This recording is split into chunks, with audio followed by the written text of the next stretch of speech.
Instead, the Americans ripped them a new one.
Blackstock rhymes with Gamecock.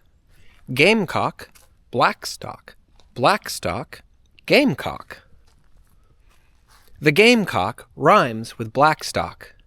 We're here to explore Blackstock, but also we're here to discover what the Gamecock did at Blackstock. Annual Revolutionary War encampment. Looks like a reenactment for the Revolutionary War, where they all dress up in white wigs and pretend to shoot each other with fake muskets. There's also a Blackstock Battlefield Ranger guided hike.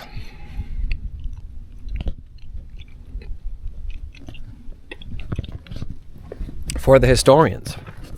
Look at these wooden ramparts. Wooden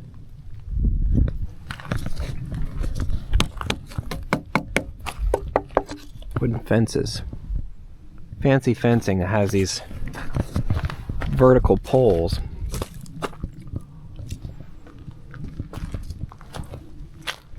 Very Civil War. Has a very Civil War-esque feel to it. Ah, back with the white pines again. Why do they have to be white? Why are the pines white? Why? White! Whoa! Whoa! Whoa! Whoa! I can hear an echo. Echo. Whoa! Ho! Ho! Ho! Ho! Ho!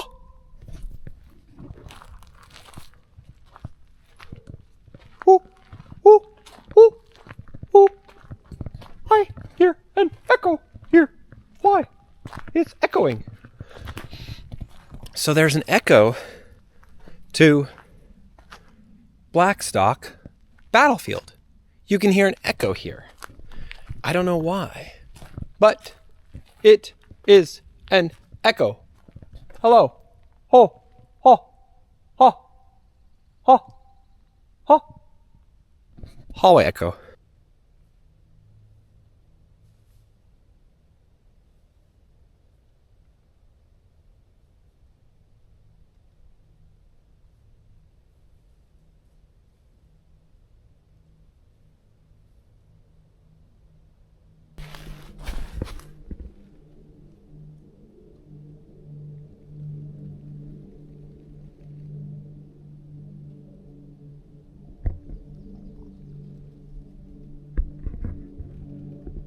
Why are they white?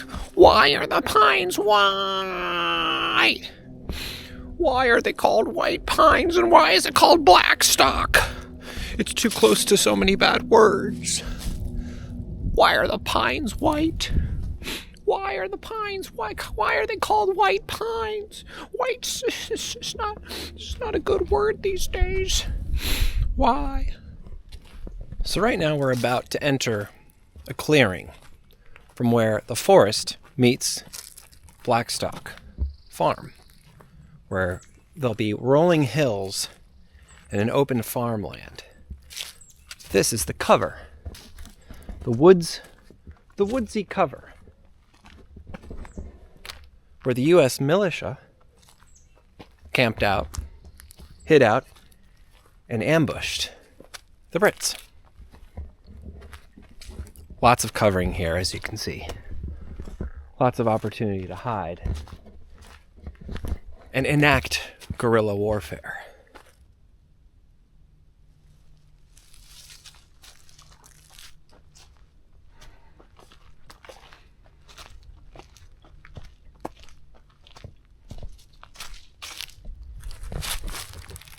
Malachite. Shiny malachite. Cool thing about malachite is lots of minerals in it. Makes it shine and glow in the sun. Huh. Looks like Blackstock battlefield is on the edge of a mountainous. On the edge of a mountainous hill. Sweet gum trees. Birch and elm trees. Okay. It says it's about 1.2 miles to get to the battlefield. Here we have aerial routes. Perhaps a part of the invasive plant known as the Kudzu.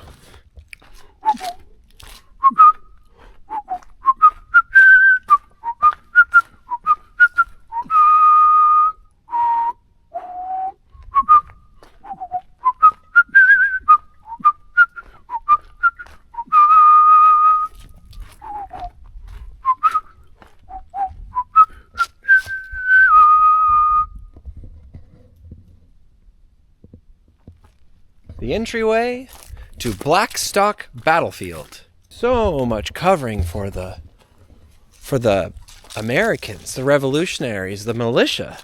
They had so much covering. They could totally cover and hide from the Brits and ambush them behind lots of different areas. I could do some fishing here. Look down here. I could do some fishing here. For some trout, some catfish, and some bass. Right down here on the Enoree River. Close to the Blackstock battlefield. Get some bassies, some bass, and some trout, some catfish. It's a good place to go fishing right over here. So, in the deep south and the south, there's this invasive plant called the Kudzu, which I believe was brought from somewhere, probably around in Asia. Here it is. That's the beginning. That's the beginnings of the Kudzu. And it actually grows on an aerial root. It shoots all the way up a tree. And it covers most of the trees, bottom of the trees. In the summertime in the south, you really can't get a lot of visibility, which you have now in the early spring. I'll show you the aerial roots. Here they are, without the Kudzu foliage. See how they attach themselves to the trees? You can see all the way up there. Here it is. That is a part of the Kudzu. I'll show you a larger one here. It is grown. They are parasites. They feed off of the other tree.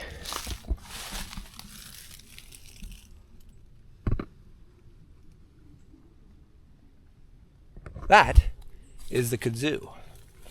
Right now, early spring is not that bad. But in a couple months, it's going to be heavy foliage. You won't really be able to see this forest. It'll be unrecognizable. You can tell by the bark, that's a beech tree. It actually has the markings of a military camouflage. And I think maybe military camouflage was inspired by the beech tree.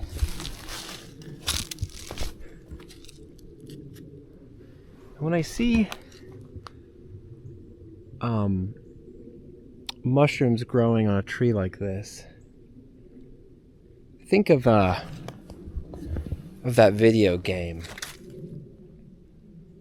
Not Days Gone. What's that other one? With the girl who dies in the beginning. It's such a sad, sad scene. Last of Us. The beginning scene of Last of Us is always a tearjerker. It's so well written, where the protagonist of the story, where his daughter pretty much dies in his arms in the opening scene. I think of the spore creatures, those large, gargantuan zombies, and the fast-moving zombies that have the spore-like face, that move really fast, and they're that approach you very quickly.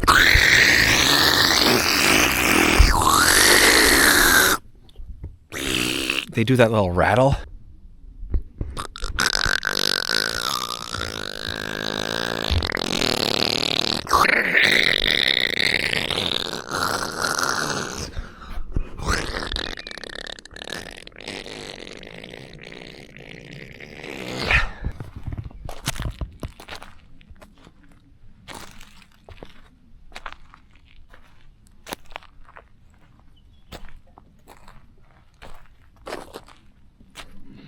Here in Enoree, South Carolina.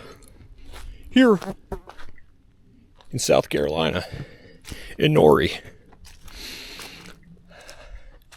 A beautiful South Carolina. Beautiful South Carolina. Where'd the bird go? Hello, buddy. Hello, bird. Where's the bird? I heard a bird. I heard a bird. There it is. Hi, bird. Come back down here. How are you? Hi. How are you? Come back down here. You bird. In November of 1780, this peaceful plot became the stage for one of the most surprising moments in all of the American Revolutionary War. This was known as the Battle of Blackstock Farm. This battle here is described as scrappy, messy, and sloppy. But then again, the soldiers back then were fighting with muskets, bayonets, and derringers, not high-tech, robotic AI-powered drones that can explode a human meat suit in seconds. If you're wondering what a human meat suit is, well, you're wearing a meat suit. We all are wearing meat suits. Flesh bodies. Human beings. Walking bags of blood. Protoplasm. So let's just say that this battle was a lot more human and earthy and messy. It involved, when I say it involved a group of American militia fighters led by a man known as Thomas Sumter, who earned himself the nickname that the British officers back then absolutely hated. He was called the Gamecock. The Gamecock. Now my guess is the Brits didn't like fighting this Gamecock. You know the whole speculation really beats me if you ask. Maybe they were busy sipping Earl Grey tea or something. Who knows? But they did not enjoy or really want to fight the Gamecock. Maybe because it was because of his name. Maybe his name was intimidating. Gamecock? I don't know. Who knows? At the time, the British thought they dominated the South. They had captured Charleston and destroyed American forces in several battles, and believed that the colonies were basically back under their control. But then, the Gamecock showed up, and he was ready to play. The Gamecock showed up, and he was ready to play with the Brits. Small militia victories like this one here slowly eroded the British morale and the control of the countryside, making it harder and harder for them to maintain their empire in North America. Standing here today, it is very easy to overlook how important moments like this are, historical and present day, and what it really does to reflect our culture as Americans. But it was exactly the kind of fight that gradually broke the momentum of the British Empire in North America.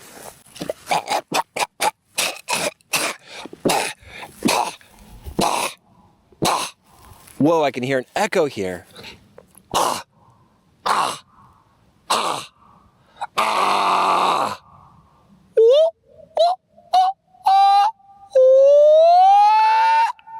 The British Army had the better equipment, professional training, and the most powerful empire in the world. Yet they kept running into something that they couldn't defeat. Local resistance from the population that refused to be controlled. America's political culture grew out of the idea that power ultimately rests with local communities and independent citizens. Oh. Excuse me. How rude of me. I didn't mean to burp. You gotta be polite when you're in the South. You gotta be a polite puppy. You gotta make sure you cross your hands, put your hands on your lap, and sit there and be a good boy. America's political culture grew out of the idea that power ultimately rests with local communities and independent citizens, not distant authorities making decisions thousands of miles away. In fact, the same sentiment still exists with the majority of Americans today, who absolutely abhor the federal government. Also known as the swamp, or DC. Well, Virginia. Here we are, Blackstock battlefield, where I will play my Irish tin whistle. It is tuned to D. No pun or joke intended. The whistle, the long phallic-y whistle, is tuned to D. It is made out of tin, and tin is a stiff metal. Watch me play with this tin whistle. Watch me play. Watch me play. Watch me play. The tin whistle. I'm doing this for the revolutionary soldiers. I'm doing this for the militia. And the Americans, they decided to play dirty. And the Brits, the redcoats, the ones with the white wigs, even though I believe the Patriots also had white wigs as well. Well, they pretty much got slaughtered because they decided to just march on in perfect uniform, and they were completely exposed, and they were using ancient techniques that had worked for open battlefields and gentlemanly games, gentlemanly war games, the art of war, how gentlemen kill each other. Well, that didn't apply to the American militia. And they knew that. And they knew that the Brits didn't know that. The Brits thought that the Americans were going to play by their gentlemanly rules and stay in a nice linear line and take turns, gentlemanly turns, firing their muskets at the enemy. But nope, the Americans didn't do that.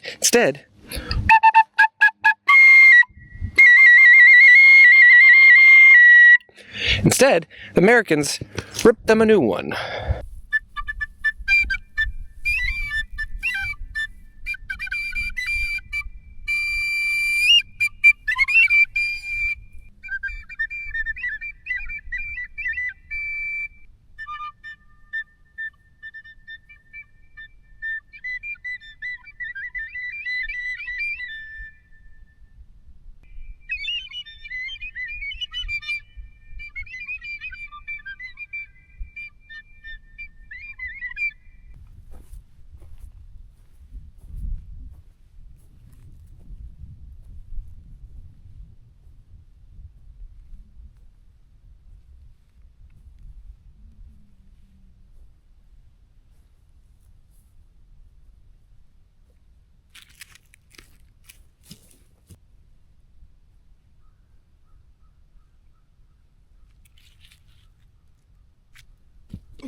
Did I just hear a coyote?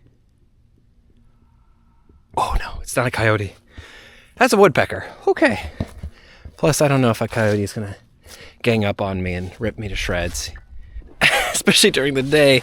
They're not going to be around during the day. They're going to be sleepy. Anyway, take a note. And even if it's not a coyote, I don't know, bobcat, mountain lion, wolf. I don't know what they have in this state. South Carolina. Anyways, take a look here. Areas like this. This is the edge between the woods and the clearing of the battlefield. Now, before this is a farm. Not sure what kind of agriculture it carried, but it was a farm. Check it out. This liminal space acted as shelter for the revolutionary soldiers who would hide behind trees and ambush the redcoats, the British, with muskets, rifles, firearms. Actually, at the time, I don't think that the rapid-fire rifle was invented yet. But areas like this provided cover for the Revolutionary Guard, for the American patriots who are fighting against the Brits. Now, the Brits, check it out, were fighting in this open field. So now, this is where the field opens up. And this is how they lost. It's because they were completely exposed to cannon fire and musket balls. That's right. The Gamecock, also known as Thomas Sumter, he was exposed to musket balls. This soldier, known as Thomas Sumter, who was leading the Revolutionary Army, was hit in the shoulder. He was wounded at this battle. He was wounded quite severely, but he survived. He was hit with a cannonball.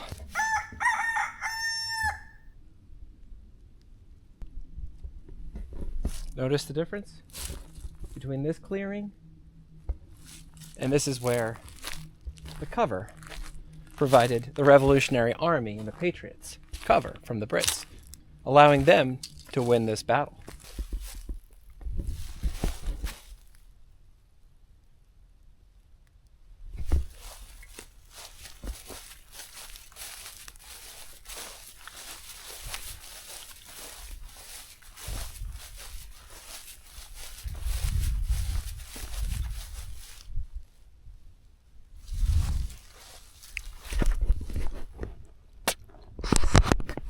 I think a vulture is following me. Thinks I'm dead carrion, or about to be. See that? See that vulture up there? That vulture thinks that I'm potential food source. Potential dead carrion protein. Potential corpse. Interesting. They're not predatory birds, they're scavengers. They wait. The Brigadier General Sumter, who fought with the Continental Army, would snipe with his soldiers. They would wait behind these trees, hide behind these trees, and move out to this open plain, open rolling hills.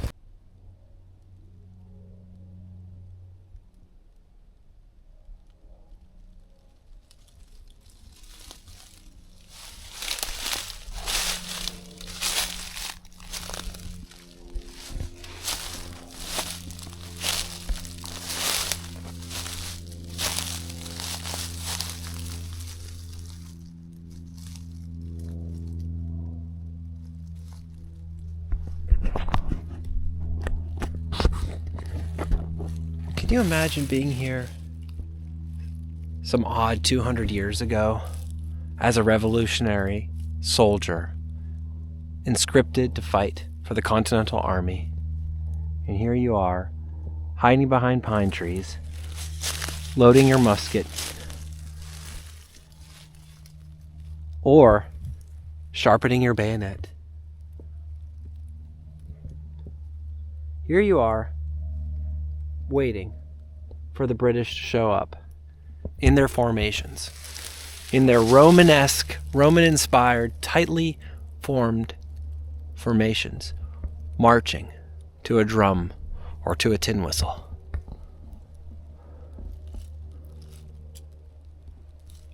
The Americans had the advantage because they had all this covering. They had all the covering. And the Brits were left completely exposed, going from forested protected area to a wide open space. A wide open space. Left completely exposed. Of course the British were going to lose this war. They weren't using their Kopf. Sie weren't using the Nagen. The Köpfchen. Bing bong. They wanted to deal with the old way of doing things. They wanted to deal with things the traditional way. How we've always done it. Meanwhile, the Americans, the Continental Army, were hiding behind trees, ready to ambush them. Oh well. It is what it is. We're definitely going to have to give the British, this episode, the British, you guys get a red card for being red carded.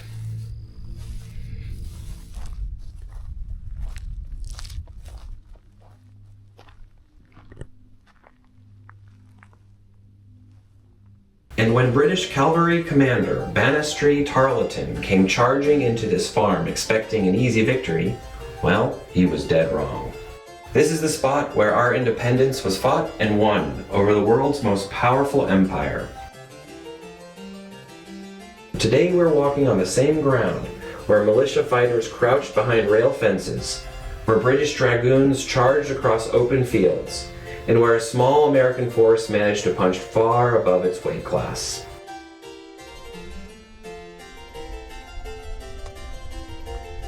Mel Gibson's character in the movie called The Patriot was loosely based on Thomas Sumter.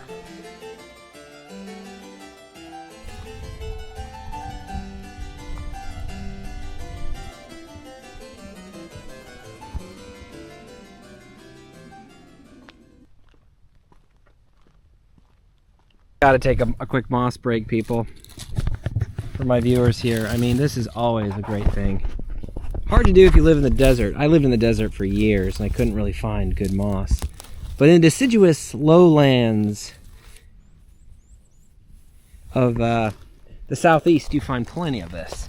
So take some time to comfort yourself and to kinesthetically touch some moss.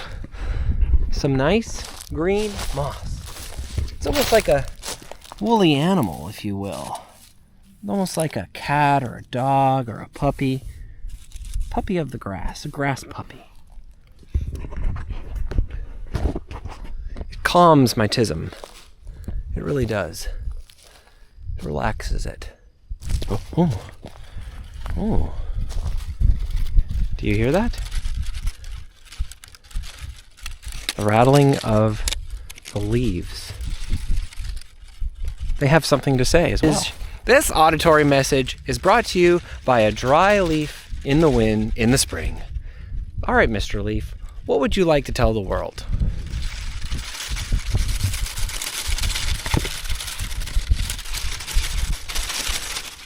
Wow, what a message. Thank you. Thank you, Mr. Leaf. Here we are. This is the memorial for the Battle of Blackstock. Took place, I'm not the best at math, but probably over 200 and something years ago. Here it is. Made out of granite. November 20th, 1780, near this spot was fought the Battle of Blackstock.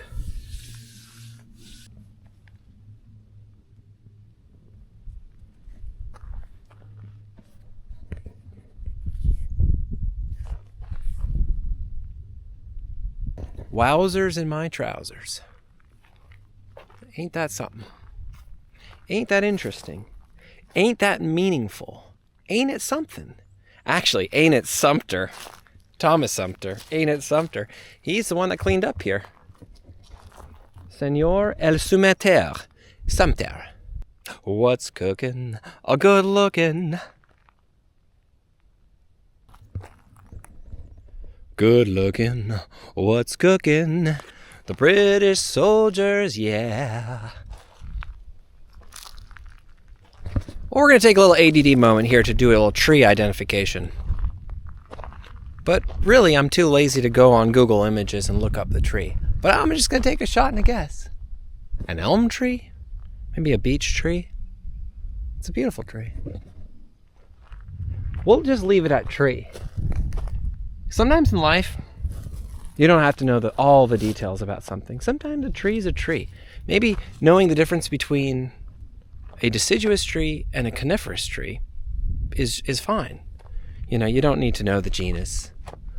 You don't need to know the Latin name for it. Who cares? It's just a tree. But over here is a white pine. Oh no, it's a white pine. Oh no, why is it white? Why is the pine white? Ah! Ah! Ah! Why is the pine white?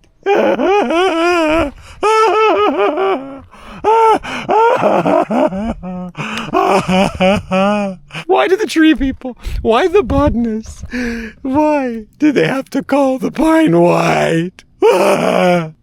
Let's have less of them in our life.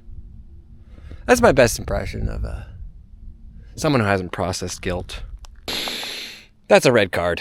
100% a red card. And it's a red-carded way of looking at things. Why is the pine white? Why? Who cares? It's just a color. Don't project. Silly, silly people. I'm here to help you and my audience to process in a humorous way things that are really stressors that are completely unnecessary. Who cares if a botanist 300 years ago or 200 something years ago decided to identify a pine and call it a white pine? Oh no, white! We need less white. Red card. Red-carded way of thinking. That's a red-carded way of thinking. Just let the pine be white. Just let the pine be white.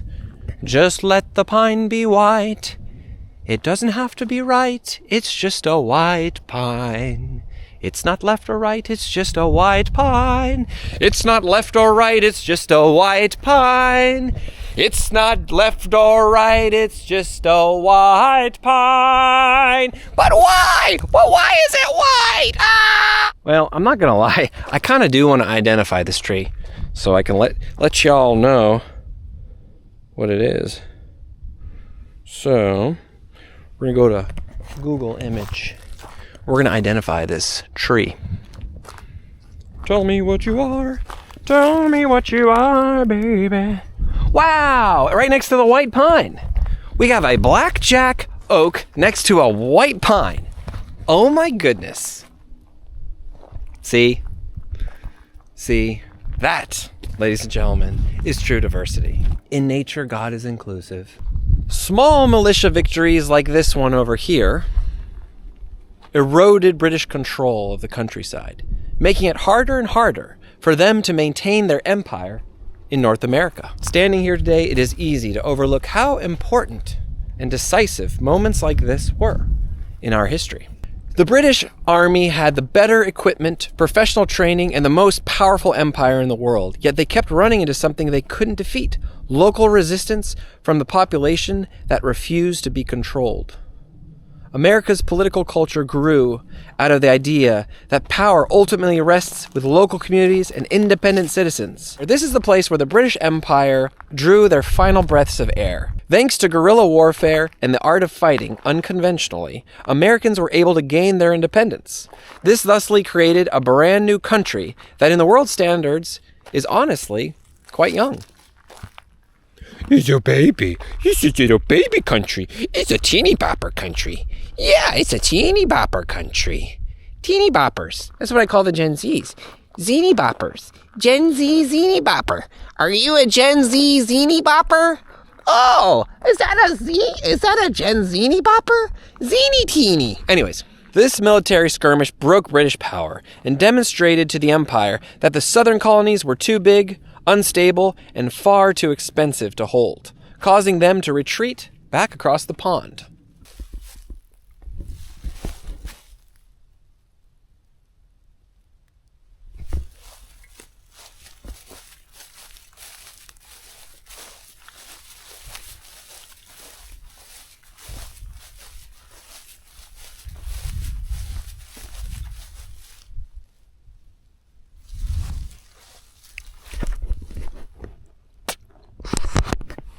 I think a vulture is following me. Thinks I'm dead carrion, or about to be. See that? See that vulture up there? That vulture thinks that I'm potential food source. Potential dead carrion protein. Potential corpse. Interesting. They're not predatory birds, they're scavengers. They wait. Thomas Sumter didn't attack the British in the traditional gentleman's way, which is what the Brits were expecting. The British were counting on uniformity, organization, and tidy lines, but boy oh boy, were they in for a surprise.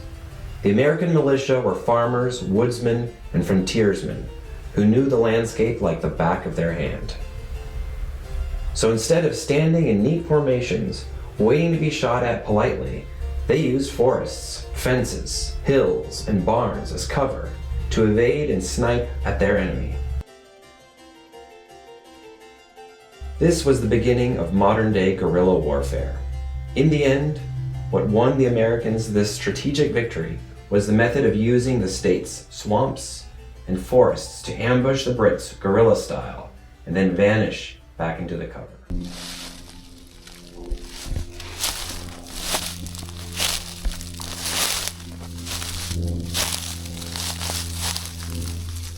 They came in expecting a gentlemanly battle.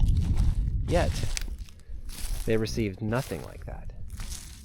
And now, the revolutionary soldiers of the Continental Army were busy for the last 40, 50 to 80 years fighting the Native Americans, ambush and guerrilla style. So they knew how to fight.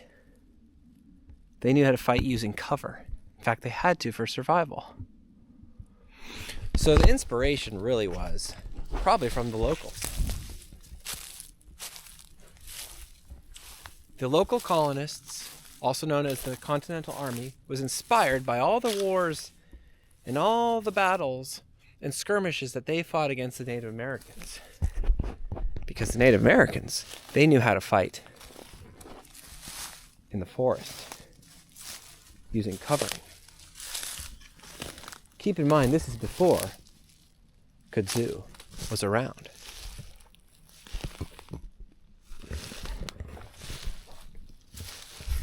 When it comes to Blackstock battlefield, the Brits are total red cards.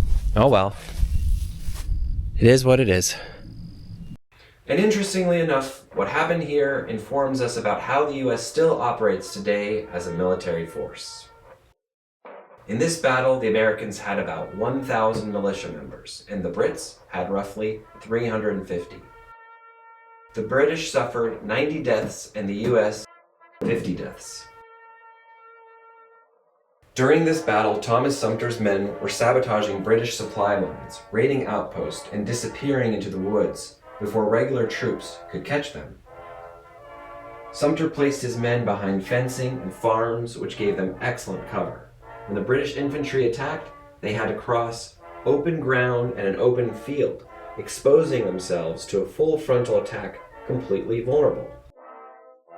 Thomas Sumter, the Gamecock himself, was wounded during the battle, taking a musket ball to the shoulder. This forced the Americans to withdraw afterward. But the psychological impact and new approach that the Americans were using would have a sweeping effect on the outcome of the Revolutionary War. This same strategy would be replicated over and over until the British were finally vanquished. and eventually the British would go on to suffer significant casualties, causing them to exit from future battlefields.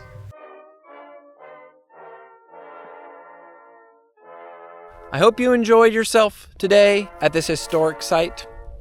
Remember, people died for us to be free from the Crown of England. Now, what you do with this information is up to you. Just so you know, royalty and nepotism doesn't rule us as Americans anymore. Now I guess the bigger question is, what rules us now? Well, I can only speculate. Thanks for hanging out with me at Blackstock Farm and Blackstock Battlefield here in Enoree, South Carolina. I'll see you next time. Same channel, different place. Goodbye.